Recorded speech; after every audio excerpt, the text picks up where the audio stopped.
Guys, hindi kayo tingnan nyo kung anong gagawin ng taong ito. At saka hulaan nyo kung anong klaseng bagay ito. Comment mo kung ano yan. Halika guys. Punta natin. Tingnan natin kung anong gagawin niya. Ito na siya guys, tingnan nyo. Oh, tinutuklap lang niya yung mga ano yan, mga bato na yan. Oh guys, tingnan mo. Oh, ano yan guys? Oh, di ba?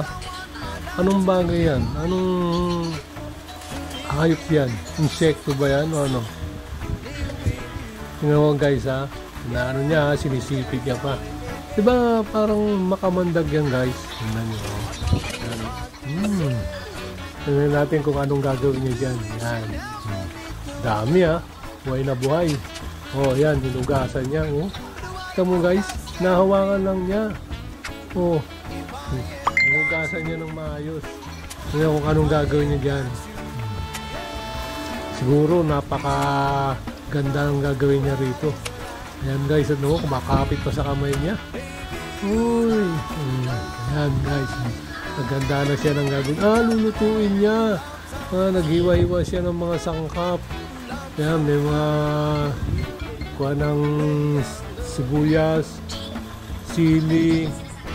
Ayan. Ano kayang gagawin niya? Oh, may mali pa. Ayan no guys, oh. Ayan.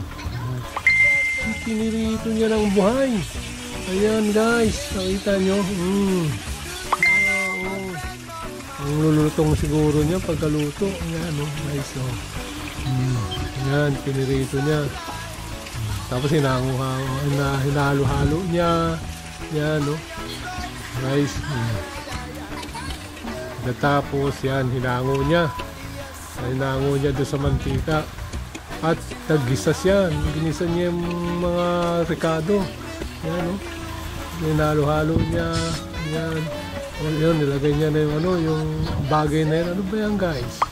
Yan. Wow, sarap siguro niyan. O yan, hinango niya na yan, luto na. Sarap kaya yan. Yun, yan, nilantakan na. Wow, sarap. Wow, ang sarap. Mukbang talaga to. Guys, sarap. Sarap pero nakapanindig balahibo guys.